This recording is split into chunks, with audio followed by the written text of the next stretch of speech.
You don't have to pay anything to get a credit card. It's free. It's literally free money. You don't have to pay anything for it. Dude, I'm like mind blown, man. His name is Andrew Imbesi. He's the CEO and founder of winwithfunding.com. He's helped over 3,000 people get funded for their business. Business credit approvals, that's the product that we're helping people get, is 0% interest business credit cards. Went from making 50 grand a month to $1 million a month. Yep. That started literally with funding. The number one thing that separates people that are like successful from those that are not is just simply the work ethic, in my opinion, and the access to the right information. Acting on the right information, like applied knowledge. Sometimes people have the opportunity right in front of them, like the right information is presented to them, but they don't do anything with it. There are opportunities available now. Take advantage of them before they're not around anymore.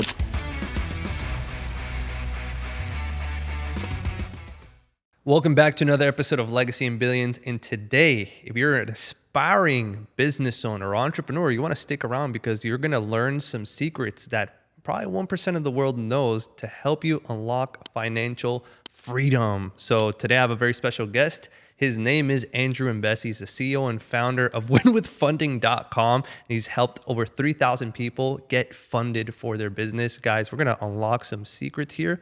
So make sure you take some notes. And without further ado, Andrew, welcome to the show.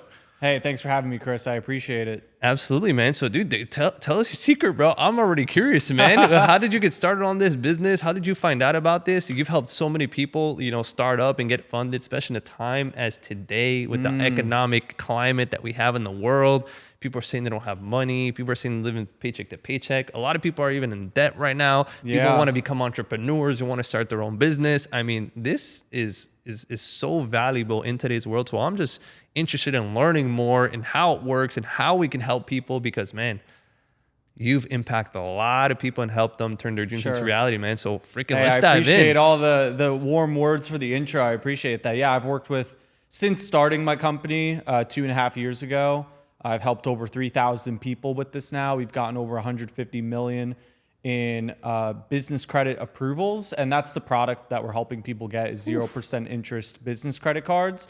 A lot of people overlook some of the rewards that they can get on these credit cards, whether it be cash back, which a lot of people know about, or rewards points. But a lot of people don't think about welcome bonuses and the promotional 0% offer. The promotional 0% offer is really attractive to people looking to invest in themselves, invest in their business. And maybe they don't have a lot of money in their bank account, or maybe they don't want to touch the money in their bank account, but they know that they have to invest maybe 10,000, 20,000, sometimes a lot more, like 100,000 into their venture for it to start producing and creating returns. So the way I got into this was it was actually something I did myself. So like back up maybe like 4 years, I was buying all these entrepreneur courses online, just like most people when they're starting out, trying to do an online business. They see all the ads, they see all the courses, all the, you can make millions with drop shipping or social media marketing agencies. And now it's a lot of like Amazon, YouTube automation, all this stuff. And so I was looking at that and I very quickly blew all my money. I had like 10 grand. I got like an unemployment check during COVID. Wow, so like you were literally unemployed a couple of years ago. Yeah. I was like a DoorDash driver, Amazon warehouse. That's like crazy. I had like all this money that I had like saved up and I blew it like so fast, like within a month.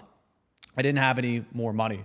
And so eventually I start like navigating through, I realized I need to get a mentor, which is like probably the number one like tip that I learned for myself early on. It cost $10,000 to learn that, but it's a priceless tip. And so I found a mentor that I knew was going to help me learn this skill of sales. I like navigated through drop shipping, SMMA, and I landed on, I need to learn sales to be successful in business. So I found this person who could help me, but he was asking me for money I didn't have to start. So I got introduced to this guy who started helping me get 0% credit cards. I never thought of this idea.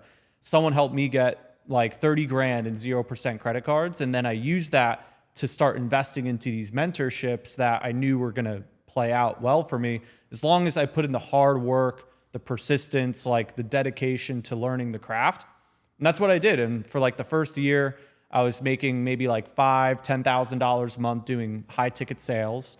And I noticed that other people had the same problem as me. They didn't have a lot of money to invest in themselves, but they wanted to grow and they wanted to expand their skill set and get in a business. So I started showing people the tricks that someone had taught me about getting 0% credit cards. And I started helping them get credit to invest in these business opportunities too.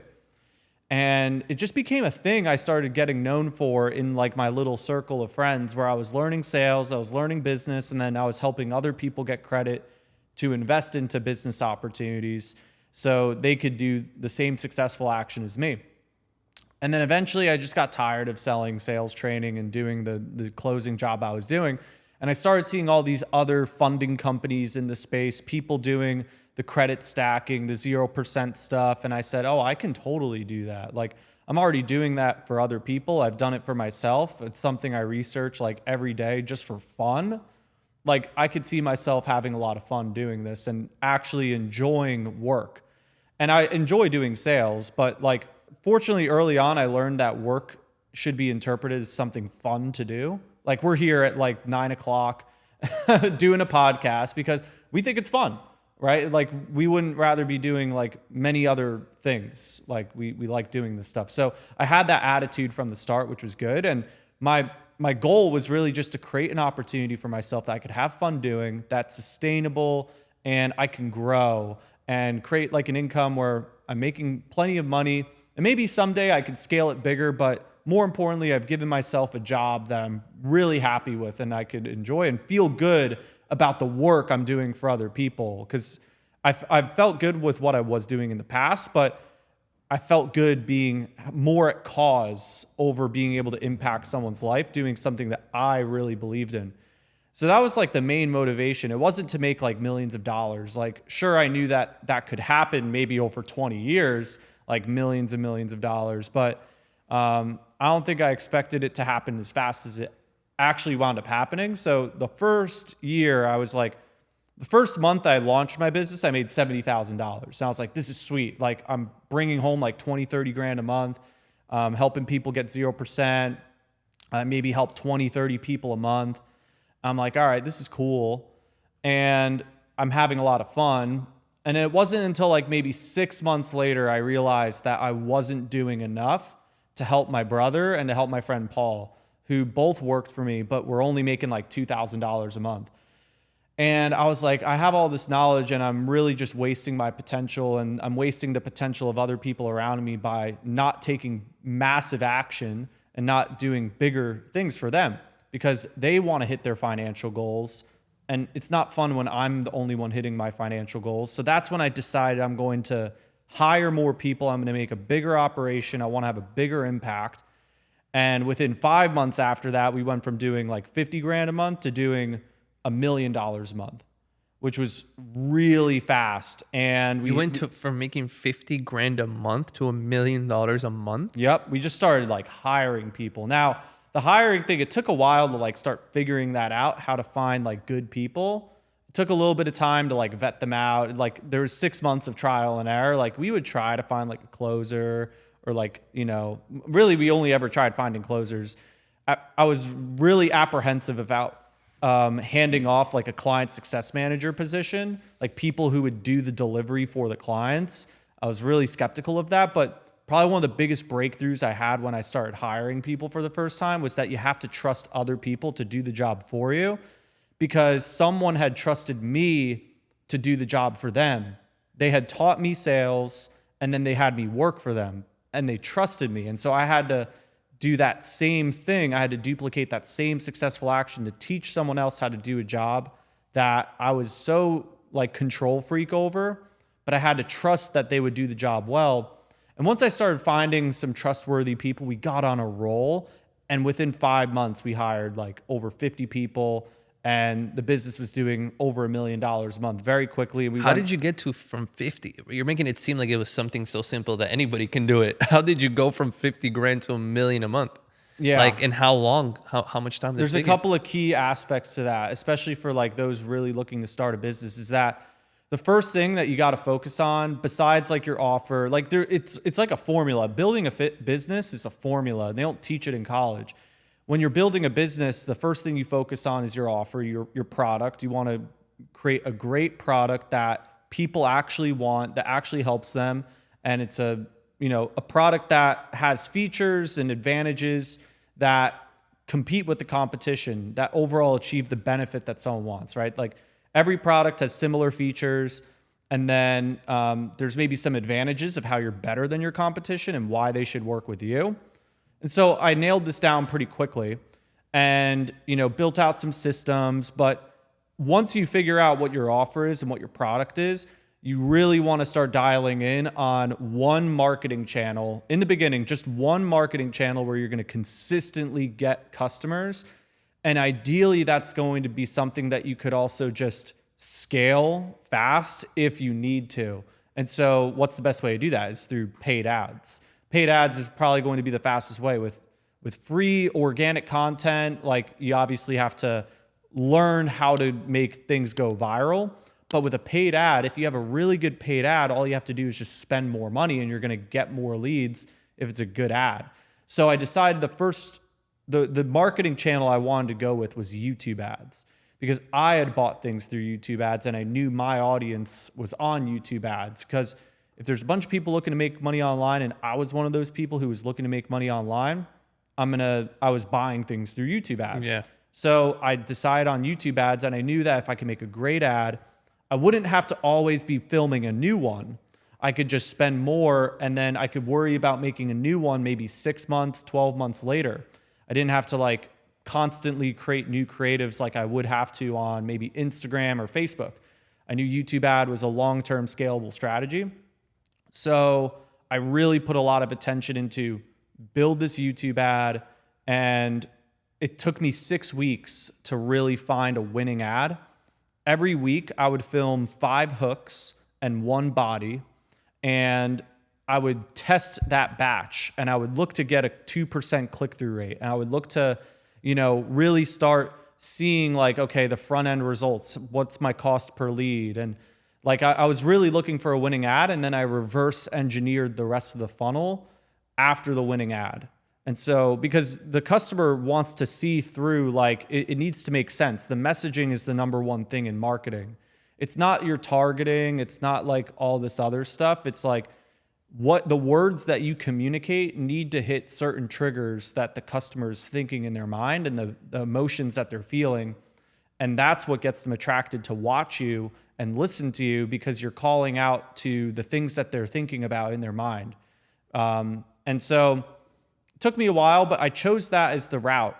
Were you designing your own YouTube ads and you were running your own YouTubes? Like I had a mentor, right? I had a mentor I learned from. Like lesson number 1, get a mentor that you could work one-on-one with. And I was in the right place at the right time. That's why I always say to people, like, there are opportunities available now. Take advantage of them before they're not around anymore. Because if you're passing up on these things, 2 of the key opportunities that led to my success were offered in a short window of time, which is really crazy.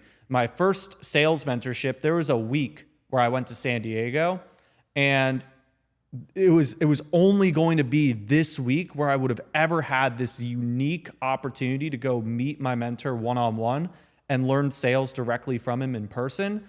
Because who is this guy, by the way? His name's Dylan Cadulo. Okay. He doesn't offer sales training anymore. He does more like capital raising, and he does like some small group coaching stuff, but he's like a very small guy.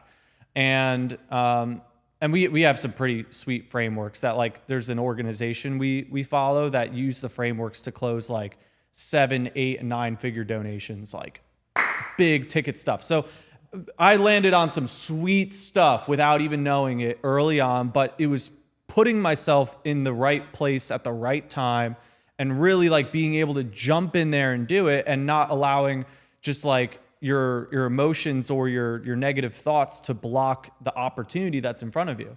Like, you don't want to be like creating your own objections in your head when like you just got to go with it. You know, you just got to go with, like, you can't be thinking like, oh, what if this doesn't work? It's like, you might as well take that chance, because you're better off taking the chance than not taking the chance at all.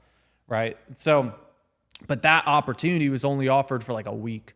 So I took that. So if I didn't have that week, I probably wouldn't even be here because I really sucked at sales before I met this guy. Like I really learned sales during that week, and that skill I got to work on and develop. I made the connection with him because I started working with him. I really practiced and got better for an entire year. And then when it came to the YouTube ads mentorship, there was a small window of time where the actual mentor was doing the coaching before he scaled and hired a team. And I got to work one-on-one directly with the mentor. So whenever I would script a script, he would be the one commenting on the revisions of my scripts. It wasn't some client success manager who wasn't as experienced in marketing. It was the actual guy who was commenting on my stuff. So I got these opportunities that I took advantage of in like a very short period of time.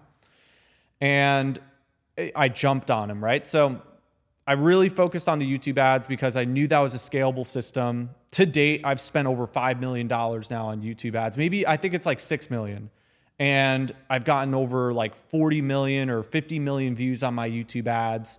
Like they're just like consistent, they're scalable.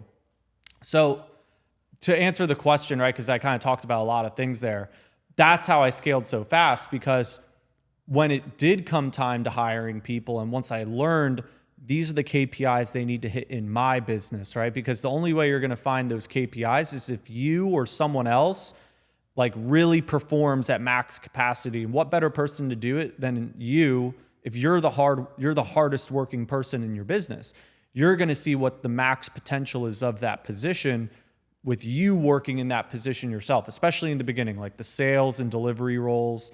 Like you're really going to know what it takes to, be successful in that position. So I outlined, okay, they need to take this many calls, do this much revenue, this many deals, if they want to make this commission.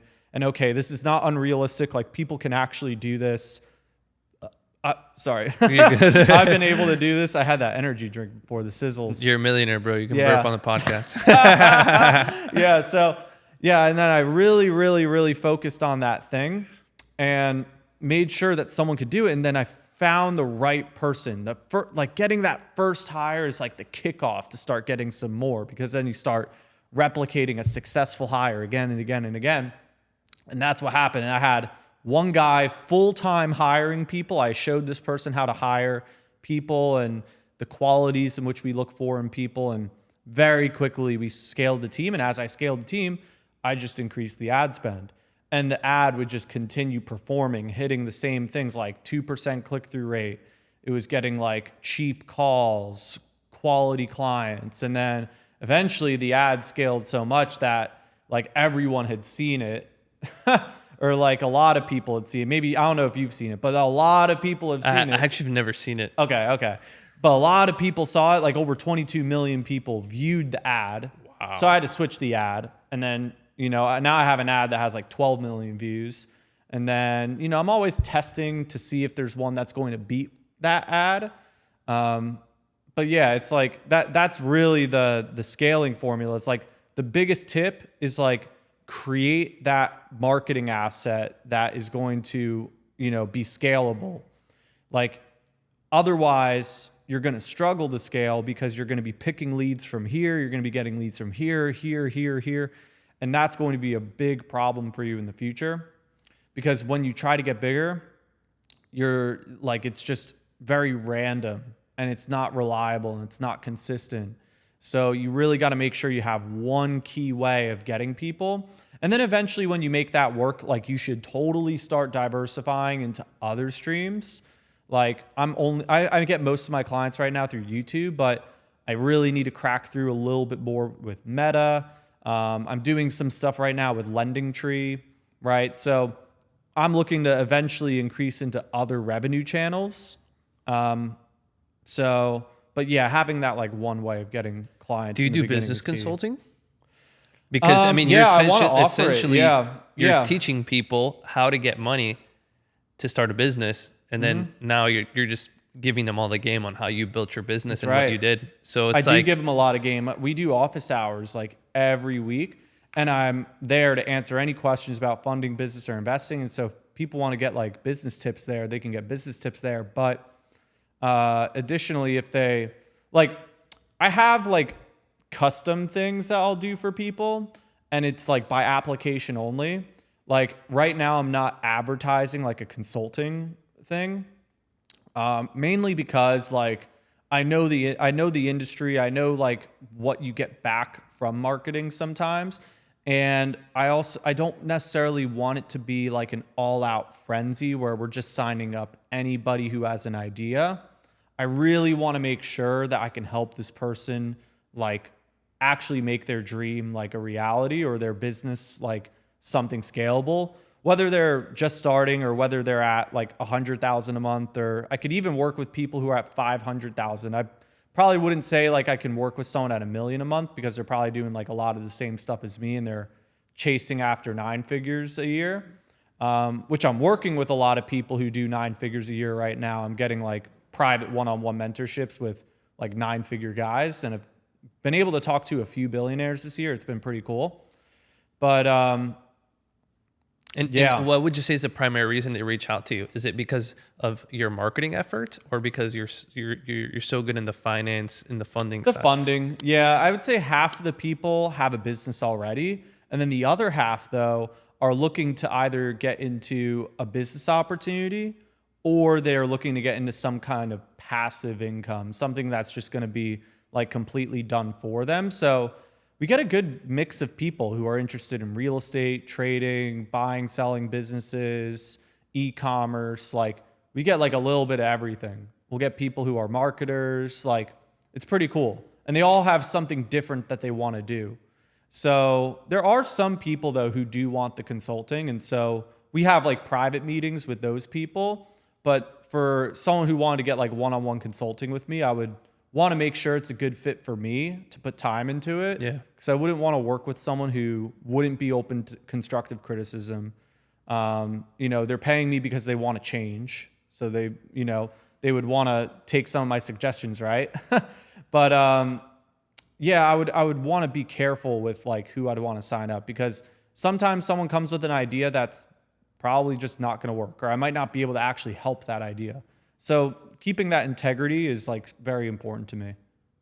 That's incredible, man. I would have never thought you were doing those kind of numbers in that business. A lot of people don't think that. I think like my Instagram hasn't really caught up to the size of my business.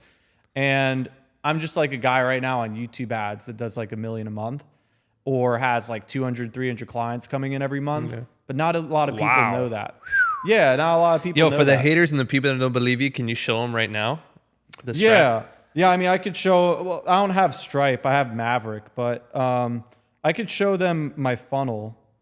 My funnel's going to have all my transactions. It's going to take a minute to, if that's cool, I would love to show them that what is truly possible that started literally with funding, right? Yeah, exactly. I had $500 in my bank account when I started. It's crazy. I had 4 years ago, I had $500 in my bank account, and I was broke living at my parents' house, and I made it work because I work really hard. I didn't have talent.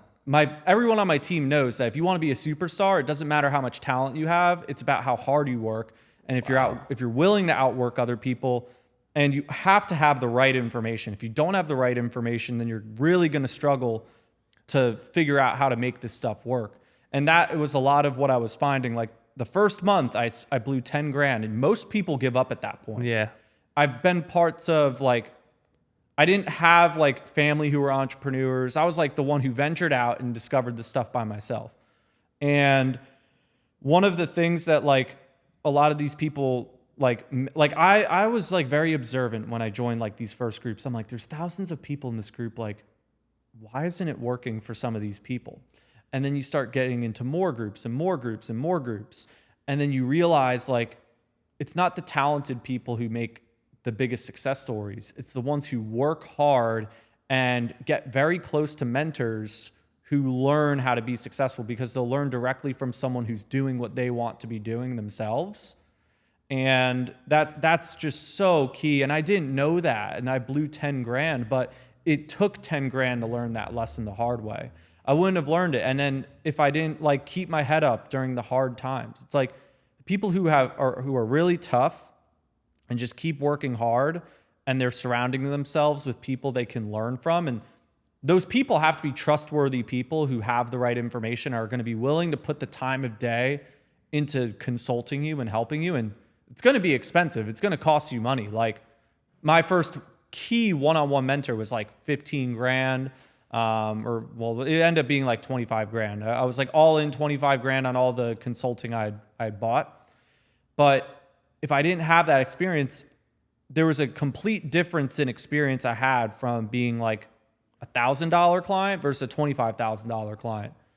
But also my work ethic had something to do with it too, because the first night I was in San Diego, when I was making phone calls in front of people, a lot of people don't know, my clients know this because I talk about this story all the time, but I was making phone calls in front of my mentor and like 5 other people. And these 5 other people were all making like 20 grand a month too. They were crushing it in sales. And then you have me, this complete amateur rookie who was always afraid of doing sales, always afraid of talking on the phone, always didn't have confidence in his own communication. I'm making calls in front of them and I was just butchering them. They were just so bad. It was so laughable. It was so embarrassing that they were like laughing in my face. They were making the face. They're like, "Oh my God, no way you just said that." It was so funny. And I was like, what am I doing wrong? And it wasn't until after where they were like, "Look, you're doing this wrong. And that's when it was like a real shock to me. Like I have a lot to learn. Another thing that shocked me too is I was working like so hard at home. And then I got there and I saw how effortlessly these guys were working to make 20, 30 grand a month. And I was like, that's insane. I work like 16 hours a day trying to learn this stuff, but they literally they're like just chilling and they're making like 20 grand a month. I'm like, what the heck? Long story short though, at the end of the day, like I went back to my hotel room and I just cried my eyes out. I was like, I feel so embarrassed. I suck. Why am I here? I just spent 25 grand on these 0% credit cards to be here. And like, what am I doing? And I just like very quickly after like 5 minutes, 10 minutes, I like kind of picked my head up and I said, you know what? I didn't come this far to turn around. I work really hard. Why can they do it if I work harder than them? Like I'm at home working way harder than these guys and I'm very smart. I'm bright. I came this far. I've learned all this stuff already. I've had all these experiences already. I see what it's like. I can't just give up. So I went back the next day. I got a little bit better. And by the time I was leaving, I was starting to get better at sales. By the time I went home, I started making a lot more money than I did before. But a lot of people just quit at that point. And it's just so sad to see. And that's like the number one thing I noticed that I'm pulling up that funnel for you. That the number one thing that separates people that are like successful from those that are not is just simply the work ethic, in my opinion, and the access to the right information. Acting on the right information. Acting on the right information, like applied knowledge and what's even scary sometimes too is like sometimes people have the opportunity right in front of them, like the right information is presented to them, but they don't do anything with it.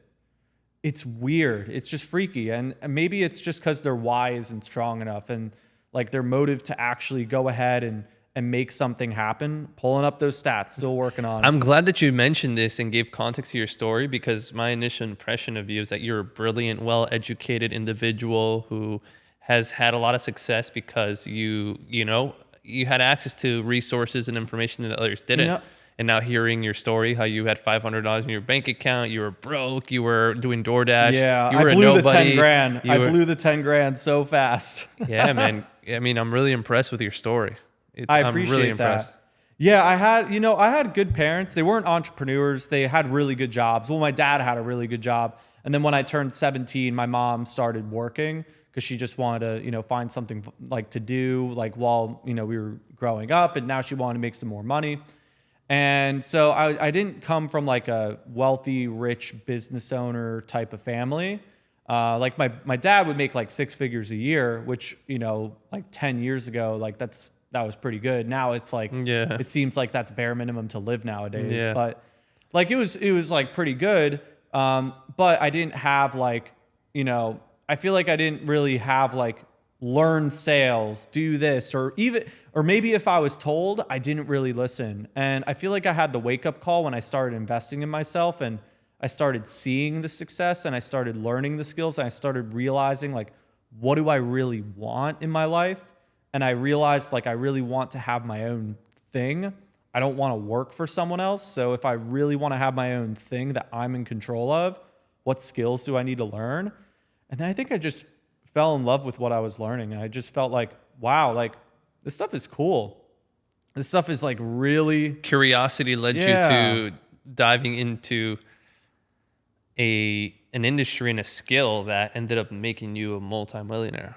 Yeah, exactly. And you just persisted relentlessly in the pursuit of obtaining your goal, which was to get funded and help other people get funded. Yeah. And then you became obsessed with it, which is, dude, incredible. Yeah, I appreciate that. And these stats are almost there. I'm just refreshing my screen right now, but I see the TV. So, well, it's not there yet, but I'll zoom in on it in a sec. Dude, I'm like mind blown, man.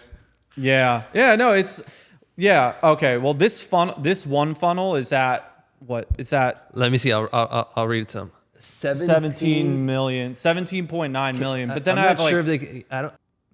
there it is. Wow. Yeah. 17,900,000. Yeah. Look at the URL too. Well, do the refresh for everyone. Do the refresh for everyone, so everyone knows it's real. Yeah. No BS. Okay, we're gonna go here. We're gonna refresh it here. Go. Yeah. Look at that. We're gonna zoom in. Yeah, it's gonna. Oh yeah. See, it's refreshing. But. But I mean, they saw it, man, and yeah, I'm they saw telling it. you, this is almost $18 million. Dude. Yeah, I mean, I'm not even like the flashy type, but they still don't believe me. I have a boat, so that has my company name on the back. It's a $3 million boat. If they don't believe me, I have the assets or the place or whatever to back it up. So, Dude, that's incredible, man. Yeah. I like, not to judge a book story, but I would have never thought. No, I think a You're lot of so people, humble, man. Yeah, a lot of people don't think that. I mean, I appreciate that. Yeah. And I think that's like a lot of the feedback I get, too, from my advertising. People say I'm like really genuine, but I think that's just like the person I am. And like, I think it's the person I've always been. It's like, I don't know. I just like, I feel like I just ethically think about. Hit us with the YouTube ad right now, the winning ad. Oh, the YouTube ad right now. The one that's winning right now is if you have a 700 plus credit score, you qualify for Chase's new program where you could access up to $150,000 of free capital at 0% interest rates to fund any business or investment that you want. That's right. You could quickly and easily access up to $150,000, something like that from Chase, which is it's completely true. And basically what I'm saying is like the 100, because sometimes people are like, that sounds too good to be true. But the hack to it is that Chase will approve you for up to $150,000 without tax returns, bank statements, or pay stubs for one of their lending products, like whether it's a business credit card. They're willing to expose up to $150,000 without requiring those documents. Once you get past $150,000, then they want to see tax returns. They want to see bank statements. They want to see all those things. But it's true. And you don't have to pay anything to get a credit card. It's free. That's crazy. You don't have to, you apply for it for free. Banks give credit cards for free. It's literally free money. You don't have to pay anything for it. Now, I get it if you end up paying interest or whatever, or you have to pay it back, whatever, but they're giving you this credit that you can use for free. To make money, to start a business, to pay bills, I mean, the best thing you can do with that money is invest. Yeah. Leverage the bank's money to make you money so you can keep your cash in reserves and risk money that's not yours, but calculated so you can get a return on that investment. Yeah. Yeah, I totally agree. I think a lot of people don't even think of using a credit card that way. They think to get like a loan, or they're not sure how. And then when they realize that all they have to do is just make the minimum payment on these cards, and if you get business credit cards, it doesn't even affect your credit score. So can anybody get this? Anybody that has a 700 credit score, they can go through this process. Yeah, and anyone. get funded. Yep. So as long as they have a 700 credit, does the history matter? Like not I history, mean, like the age. Yeah, like ideally you have at least like 1 or 2 years of credit age. Like if you want to, like the bare minimum would be like 1 or 2 years, but that would be to get like maybe 50 grand. Wow. Right. So that's like on the lower end. Like, so for like those who are young, maybe they're in their 20s watching this, or maybe they're in college or something, right? Like if you have like 1 or 2 years of credit, like if you know the right strategies, you could probably get somewhere between like 25 and 50,000. Wow. Ideally, you have to have like one credit card for like at least 1 or 2 years to at least be considered, but you're still probably going to have like a tough time getting anywhere near like 100. Yeah. But like if you have like at least like 2 or 3 years, and maybe you have like 1 or 2 or 3 or 4 credit cards or something like that, you could start cracking like 50,000 to 150,000 with the right strategies, knowing the right places to go, knowing how to apply, like knowing what you're doing. Yeah, which is exactly what you've been able to do for so many of your clients, over 3,000 people. Yeah, exactly. That's remarkable. Yeah. So most people are just afraid of getting into, using a credit card because they're afraid to get into debt, and how am I going to be able to pay it off? So do you have a game plan for people? It's like, okay, I hear you. I hear you, Andrew. We're going to ask this credit, but dude, I don't want to go shopping. I don't want to spend this and then get into debt. How am I going to pay it back if I'm just working a job? What's the game plan? How can we multiply that money? How can we invest it wisely? Where would we put it? That's such a great question, because a lot of people, like half the people come in with a business already and they know how they want to use it. And then so they have an idea, they have a plan. Yeah, they already have an existing business or a new business that they're starting. So that would be like half the people who already like, they're pretty set in their ways. Like, I'm going to use this to flip my first property. I'm going to use this to go buy like trailers and put them on a piece of land I own. I'm going to use this to fund my trading account. I have an e-commerce store that has a winning product, but the profit margins aren't big enough. So I'm going to use this funding to invest in ads and inventory, right? There's a lot of different people. Like there's people who come in with that already, but the people who don't have a plan, right? They need a little bit more business investing education. We don't necessarily offer financial advice, but I'll give them information about my own experiences and a lot of the things I'm talking about here, like a lot of the things I've learned along the way and what you should be doing to be successful. And typically for those people, we'll ask them questions such as like, what kind of industries are you interested in? Are you interested in real estate? Are you interested in trading? Are you interested in e-commerce? And then the follow-up question to that usually is, what kind of time commitment are you willing to put in to be successful? And if it's a lower time commitment and they want something passive, well, we're usually explaining that although some things like that can exist, they're a little bit more risky, because passive income is ultimately someone else's earned income and is dependent on someone else who is good at earning income, making you that passive income, right? Like building a team is creating passive income for yourself. Investing into like someone who's going to invest money for you, that person needs to be good at earning income. And so like we start kind of navigating those conversations with people to start trying to help them identify for themselves, like what are some potential risks that they may run into when they're getting into business and investing for the first time. And I think not enough people do that. I think there's a lot of companies out there who are after the sale and they're showing the $1 million success stories, but they're not really explaining the hard work that goes into being successful with building a YouTube channel or building an e-commerce store. Like, bro, you might have to test 10 products to find a winner. And, like there's not enough education that goes into like, dude, you got to work one-on-one with a guy who's done it already with multiple products. Like go find someone that you could work like anyone you could go find anyone, but go find this, right? Like there's dozens of people selling this opportunity, but who you need to be looking for is like someone that you could work one-on-one with, someone that has experienced the things that you're about to experience. And like maybe they've tried 10 products and they found a winner. Maybe they found multiple winners and they've made it work. That's the guy that you want to work one-on-one with. That's the guy you want to pay 25 grand to learn how to build $1 million business. And that's going to be like your start. And so, we'll start kind of asking those questions to figure out what's like the right match for this person. Where are they going to be told the proper expectations? Because the last thing we want is for someone to get funding and then it goes south. Yeah. And usually it goes south if they don't have the right mindset or expectation, not to like blame others, but I have to take responsibility and realize what could I do better to better prep these people, even though it's not my job and even Right. though it's out of my This is control. like your moral obligation. Yeah, just my moral obligation. It's out of my control what they do with the funding, but I feel it's my moral responsibility to have had the experiences myself and share the experiences so they don't make the same mistakes that I made or that many others make.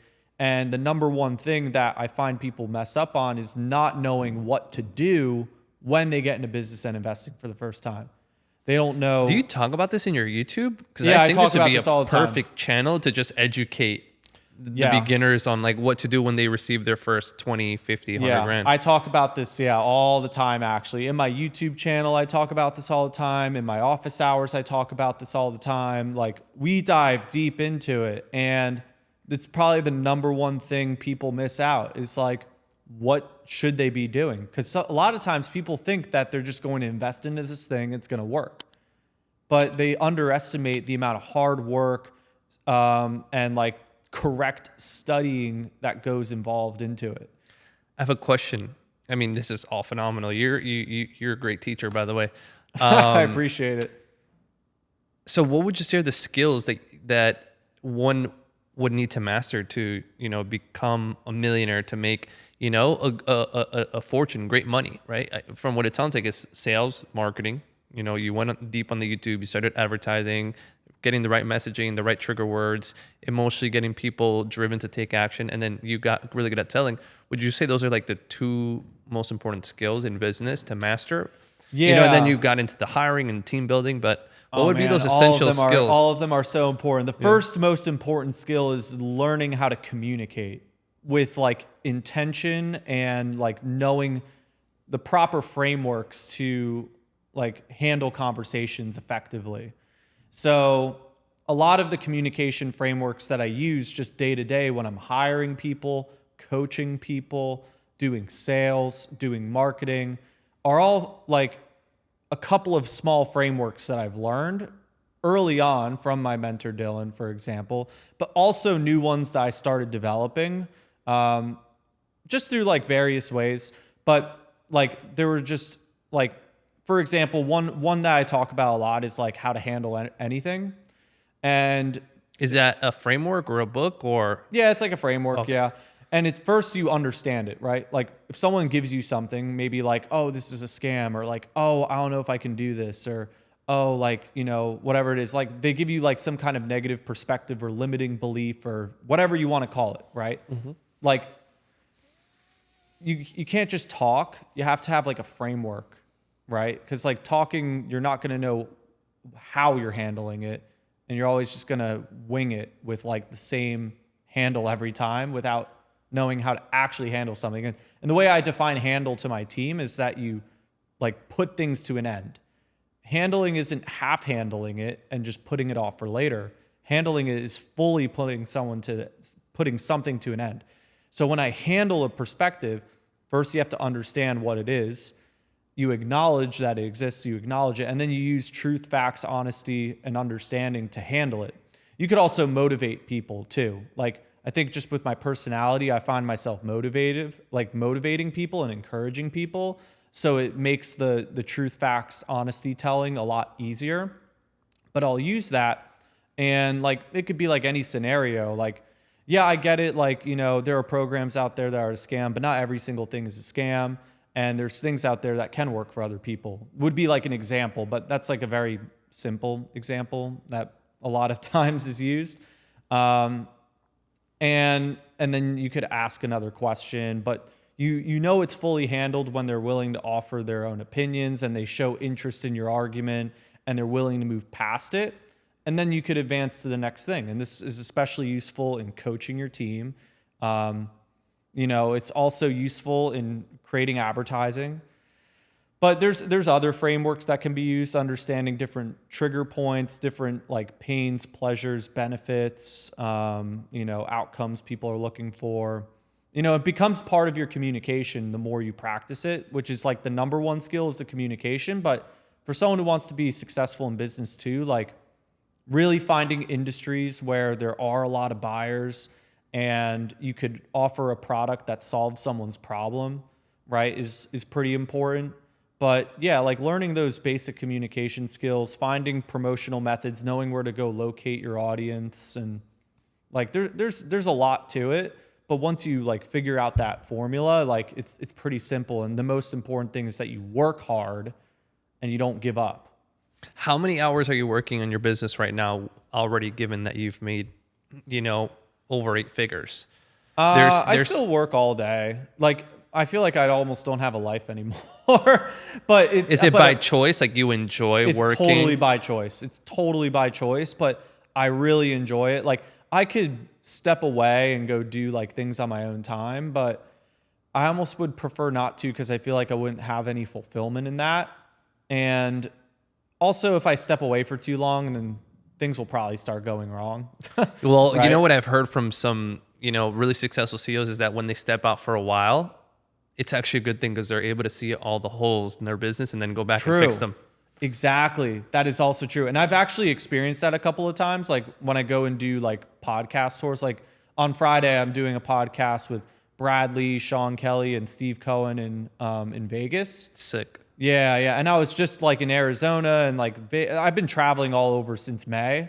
It's been nonstop. And so there's been like times where I've been like a week at a time not looking at my business, and I'll come back and take what I've learned and go and apply it and make some things better, exit some people, improve processes, do this, do that, right? And so there's a lot that I've been learning and I'm applying for sure.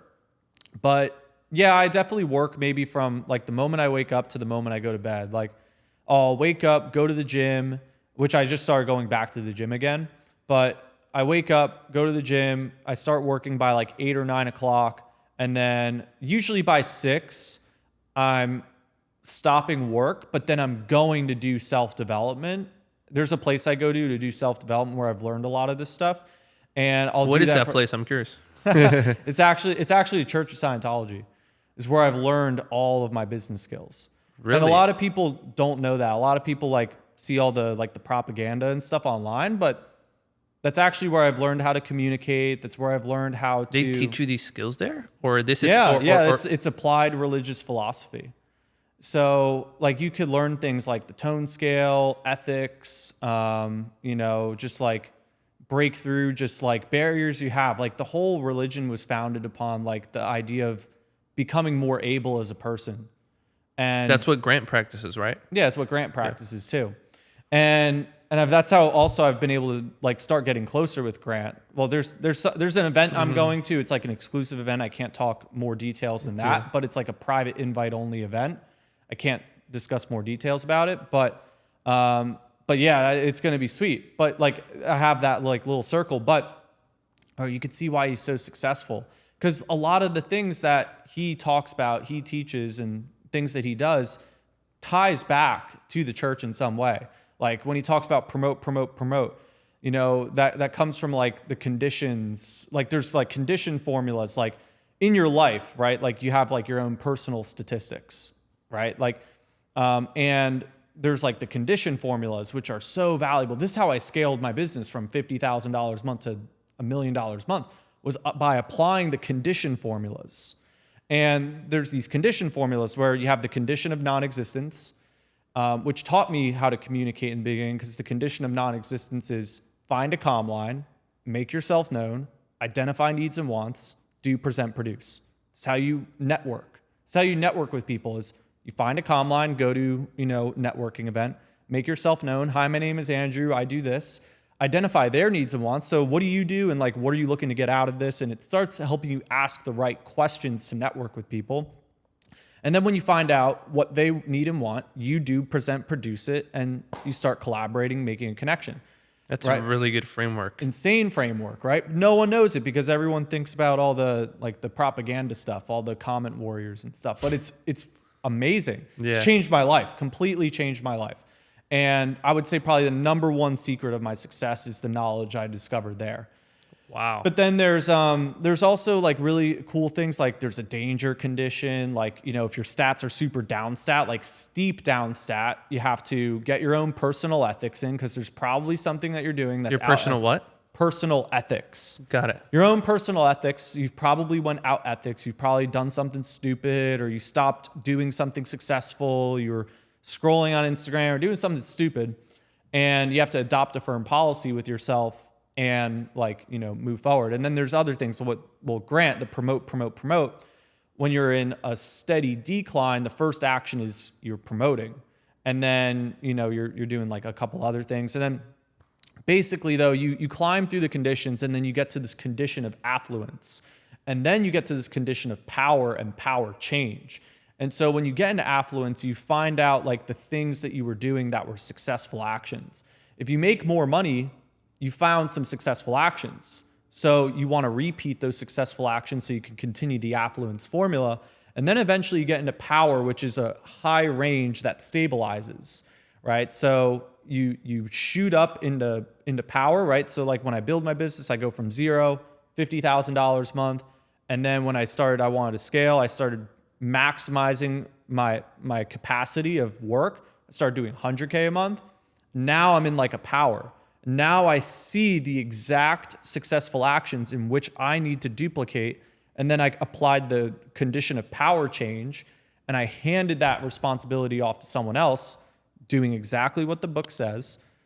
And then we multiply, and we have everyone applying the successful actions I've written up, following the conditions.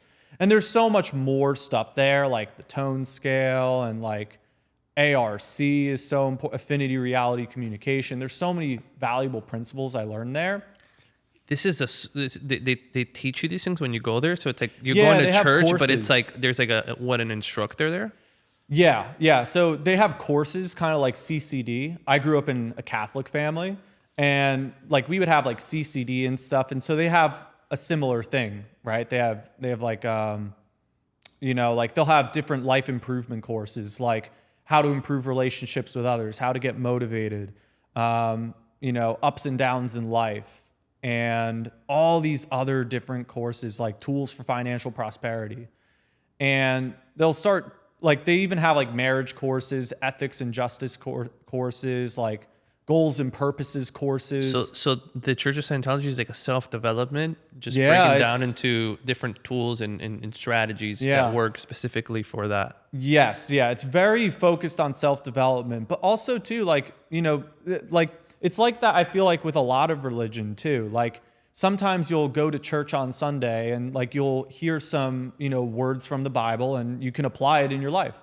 Maybe you've learned like I wouldn't be able to pull out any verses right now, right? But there's some important things that you can hear just in like you'll read about a story and you'll have a takeaway from it, and then you learned how to go and apply it in your life and live a better life, right? That's like a lot of the reason why religion exists, is so people have something to believe in, and they have like a moral code, something that they can live by, and use those principles to live a better life. And like Scientology is no different. Like they have the best intentions for people. They want to see people do good.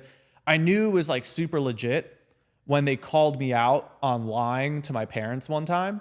There was one time where I lied to my parents and I told them about it, and I wanted to do like some kind of service there. And they said, Andrew, I know that you really want to do this, but you can't like do it until you confess the fact that like you lied to your parents. And that's when I knew it was like legit, like someone who was finally calling me out on like shit I was doing wrong in my life. And I was like, fuck, like you're right. Yeah. I do have to I can't lie to my parents. Yeah. It was a small lie too. Like I lied about where I was going. Yeah. Right. So just like a white lie.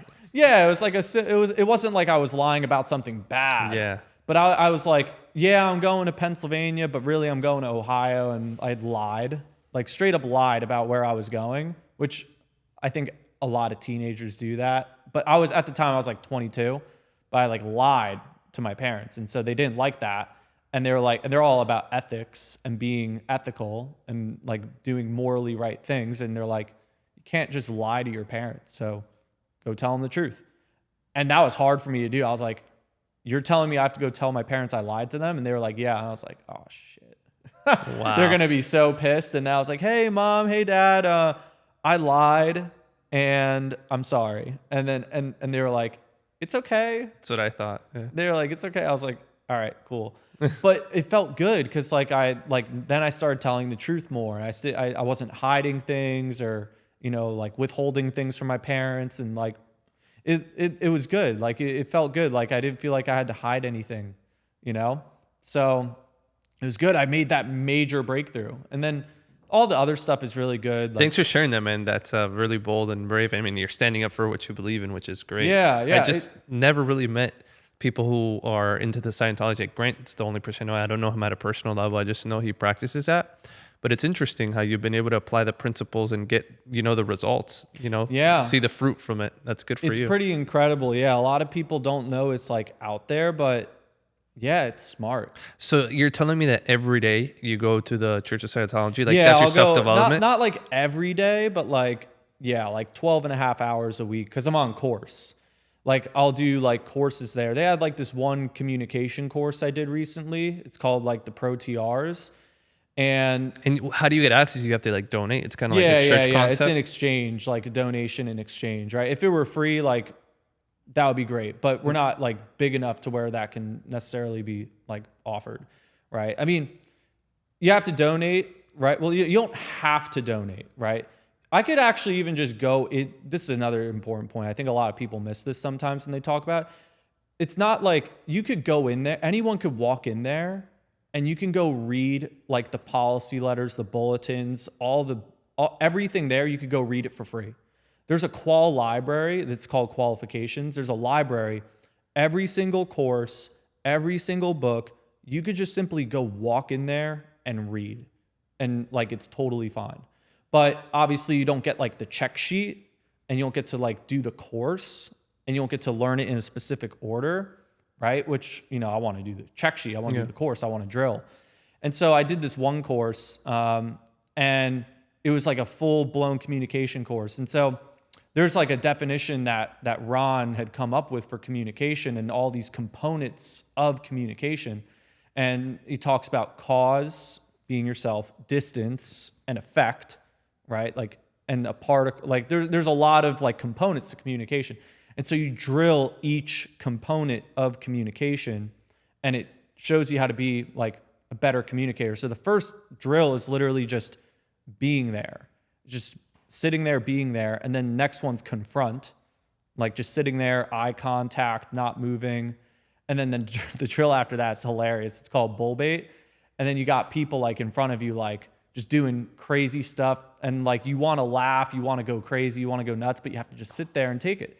Imagine being like a salesperson on a call and your client's calling you a scam and they're, like making fun of you and just saying your product's illegitimate or maybe they're like just doing all this crazy stuff, right? Maybe you're talking to your mom or your dad and they're grinding your gears.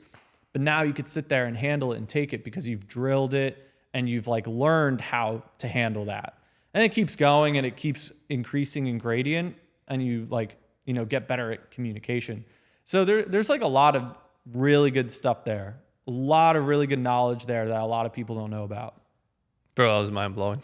Yeah, it is mind blowing. I mean, it's like really simple stuff, but like really makes a big difference. Some of my like favorite quotes and philosophies come from there. Like one of my favorite quotes that I really like right now is the only time you ever lost anything was the moment you decided that you couldn't create it again. It's such a bar. It's like, it's so true though. It's like, if you decided that you couldn't create it again, you've already lost it because you've decided you couldn't create it again. Yeah.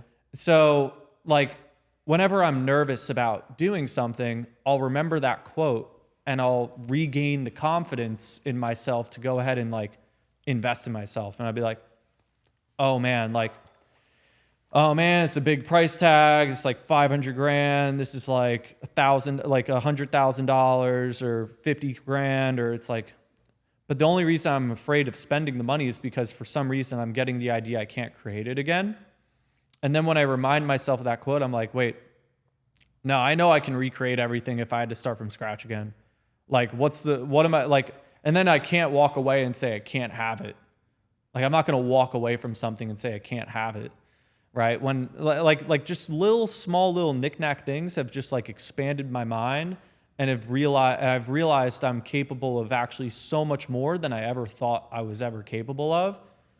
Man, just so many like simple bars, like so many simple things I've learned there that have just like helped me become a better person. Dude, that's phenomenal, man. Yeah, it's really cool. But yeah, a lot of the other BS that you see online is not actually true. And if one of the things that like we talk about there too, like very true datum is like you have to like really look for yourself to see whether or not it's legitimate or not. You have to really like look at both sides of the argument and really just see for yourself and actually look for yourself. Because if you can't look for yourself, then you're not really able to make judgments or opinions. You have to be able to like look at something and really evaluate both sides and see it for yourself and have like an honest viewpoint to determine whether or not it's like, you know, does that make sense or does it not make sense? Is that a truth? Yeah. Or yeah. Yeah. What's true for you is what's true for you. Respect, man. That was great. Yeah. What's the next level for you? Look like right now you're just on a mission to get to the 9-figure mark. Like that's what your focus I just is. want to expand my impact as much as possible. I think what motivates me is just maybe it's not even just myself anymore. I think once you've made it for yourself, you start wanting to help make it for other people. And like when I hit that first milestone, I realized I was capable of so much more, but it just gets like, it's just not as great after a while. And you realize that I've realized I've created a company now that I feel good about what I do for other people, that I can help my clients, but I also feel really good about the team of employees I have on my team. And we get to enjoy what we do every day, and they all get to achieve their own personal, professional, financial goals too. And that I think really motivates me, is providing an opportunity to people to help them achieve their personal, professional, financial goals, because I've been able to make it work for me. And I know that with continuing on the right path, I'm going to be able to achieve whatever I want. And I don't say that in like a cocky way. I just know that with what I've been able to learn, and as long as I continue applying it, I can continue having success. But now I feel like it's my responsibility to be able to help others do the same, because a lot of others really want to have a fun life as well. And it's much more fun doing it with other people. It's not fun like being the only successful guy. Like it's fun when you have other people to share that success with.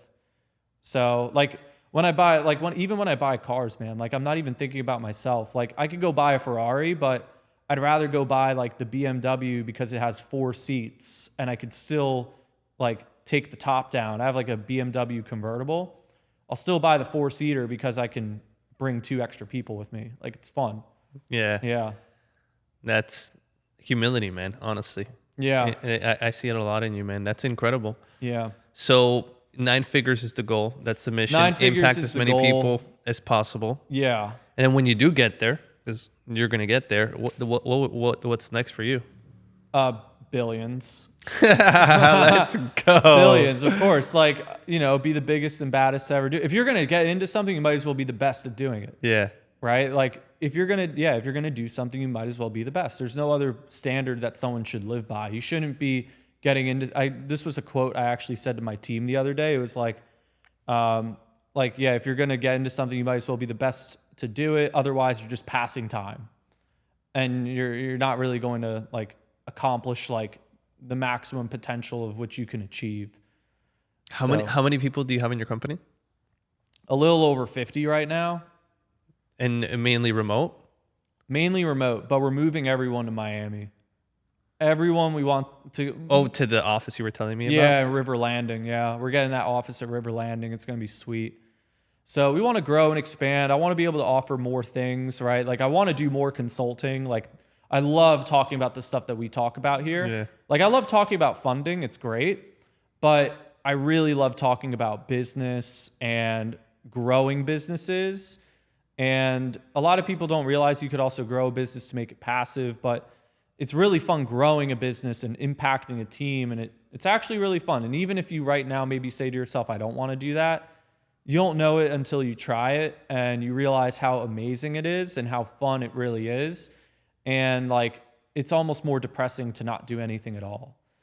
Yeah, and there's a lot of different products and services I want to launch that I have just kind of working on, and I'll do small one-on-one things, but I'm not out. There's certain things I want to advertise, and there's certain things I don't want to advertise. I'm not desperately looking to just sell anything. I really want to be intentional with what I'm doing. Incredible, man. And so how would you want to be remembered? What is the legacy for Andrew? Someone who did his best to impact society in a positive way. That's probably how I'd want to be remembered. I'd want to be remembered for the things I've done for other people and the positive impact I made in their lives.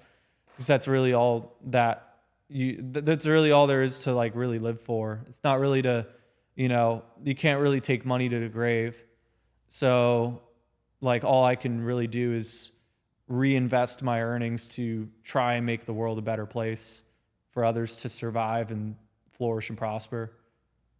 Andrew, tell them where they can find you and they can start learning more, how they can get funded, they can prosper, and they can be a part of, this amazing community and get all the financial tips and personal development that you've been able to share here, that you've been so generous and transparent and open about, which is highly appreciated. I appreciate that. Yeah, you could find me on all my social medias. It's Andrew Imbesi with one S. A lot of people spell my last name with two S's, but Andrew Imbesi, Imbesi. I'm on Instagram. I got a lot of YouTube content. I literally drop a lot of this same stuff for free on my YouTube channel, all the time. And yeah, that's the best place where they can really go and find me. And then if they want to work with me, there's plenty of links in my socials to work with me. You could send me a message on Instagram. Plenty of places where you can reach out to come work with me. But yeah, that's where you can find me. Anything else you want to share, bro? I'll give you one more quote. There's no such thing as failure. There's only such a thing as not enough carry through and push through. That one's really good. We'll see you guys on the next one.